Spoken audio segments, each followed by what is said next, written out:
Part 2. The March of the 13,000. Chapter 4. The Army of the Law. The great militia force began to assemble in late September 1794. The sight was unprecedented in the New World.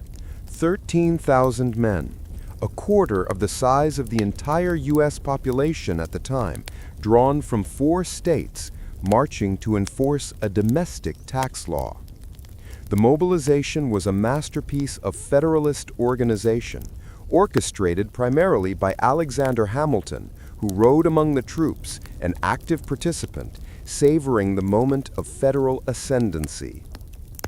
In the eastern cities, the Federalist press hailed the army as the Legion of Order, marching to crush the Jacobin spirit of anarchy. But among the soldiers themselves, the mood was mixed. Many of the militiamen were themselves small farmers and laborers. They knew the taste of hard cider and the pinch of poverty. They were marching on neighbors who were protesting a tax that many of them silently agreed was unjust. The army was divided into 2 columns. 1. The eastern wing, led by the governor of Pennsylvania, Thomas Mifflin, and comprising men from Pennsylvania and New Jersey. 2. The southern wing, led by Henry Light Horse Harry Lee, father of Robert E. Lee, and containing the Virginia and Maryland militias. The 2 wings converged near Carlisle, Pennsylvania, and it was there in early October that George Washington made his ultimate statement. In a grand spectacle designed to be reported and exaggerated across the mountains, President Washington, dressed in his old Continental Army uniform, mounted his horse and personally rode to review the troops. He was no longer merely the president, writing laws in Philadelphia. He was the commander, the living embodiment of the Revolution, leading the Army of the United States. It was the only time in American history that a sitting president would command troops in the field against his own citizens. The maneuver was a brilliant piece of political theater. Washington, by placing himself at the head of the army, transformed the confrontation. It was no longer a question of a tax collector versus a farmer. It was a test of whether the people would defy Washington himself, the man universally hailed as the father of the country. The psychological weight of facing the former general, the living symbol of American liberty, was perhaps the greatest weapon the federal government possessed. Washington stayed with the army only until Bedford, where the road became truly treacherous. He gave his final stern instructions to Henry Lee, declaring that the troops were to act to aid and support the civil magistrate in bringing offenders to justice. Then, with a dramatic, symbolic gesture, Washington returned to the capital, leaving the military command and the immediate dirty work to Lee and, critically, to Alexander Hamilton.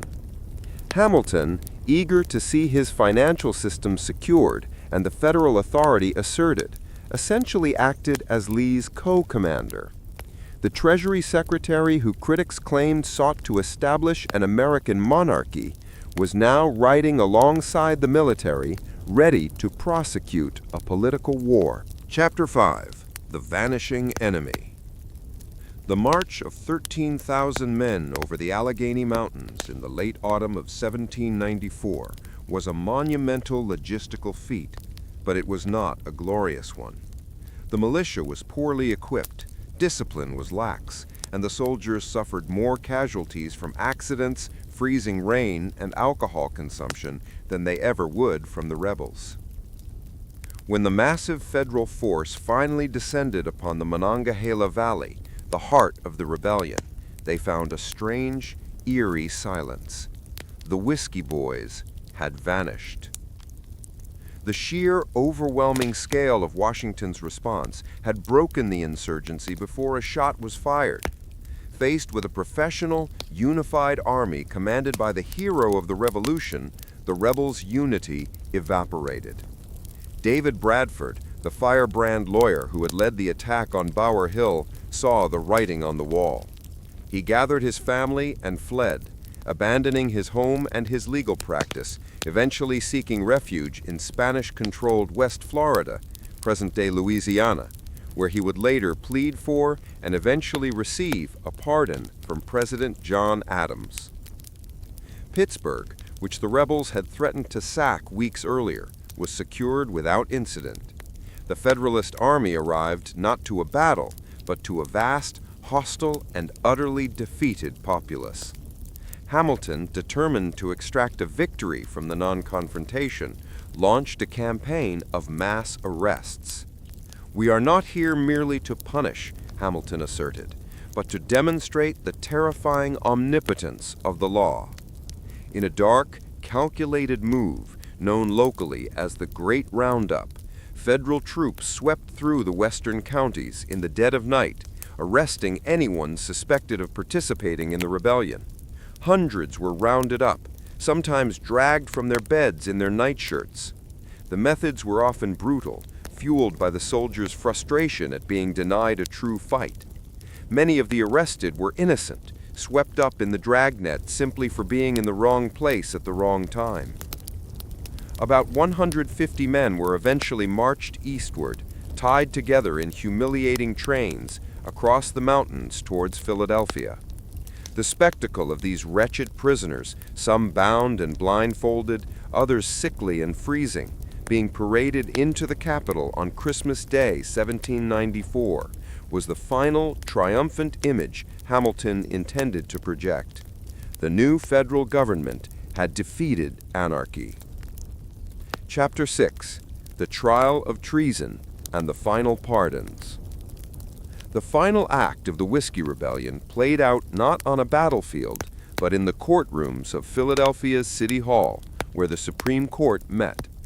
The trials were a crucial test of the Constitution's definition of treason. The U.S. Constitution defines treason narrowly, quote, levying war against the United States, or in adhering to their enemies, giving them aid and comfort. Prosecutor William Rawle, a fierce Federalist, argued successfully that the coordinated armed resistance to a federal law was an act of levying war against the government. Of the 150 men dragged back to Philadelphia, only 20 were held for trial, and only 2 men, a farmer named John Mitchell and a simple-minded man named Philip Vigil, or Vigil, were actually convicted of treason. They were the first Americans ever convicted of the crime under the new Constitution. The punishment for treason was death by hanging. The convictions brought the crisis to a moral head. Hamilton had his precedent. The power of the federal government to enforce its laws had been judicially established. But the thought of hanging 2 impoverished, minor participants for what amounted to political protest deeply troubled the nation, and, critically, George Washington. Washington faced a dilemma that defined the nascent republic, its old name for the Gylfie Moss. The Federalists' demand. If he showed mercy, the Federalists argued, the victory would be hollow. Rebels would learn that they could rise up, and the president, fearing political backlash, would always cave. The national authority would never be respected. The anti-Federalist plea: if he allowed the executions, the opposition would declare him a tyrant, a king in all but name, who used the guillotine of state to silence political dissent. The very liberty they fought for would be extinguished.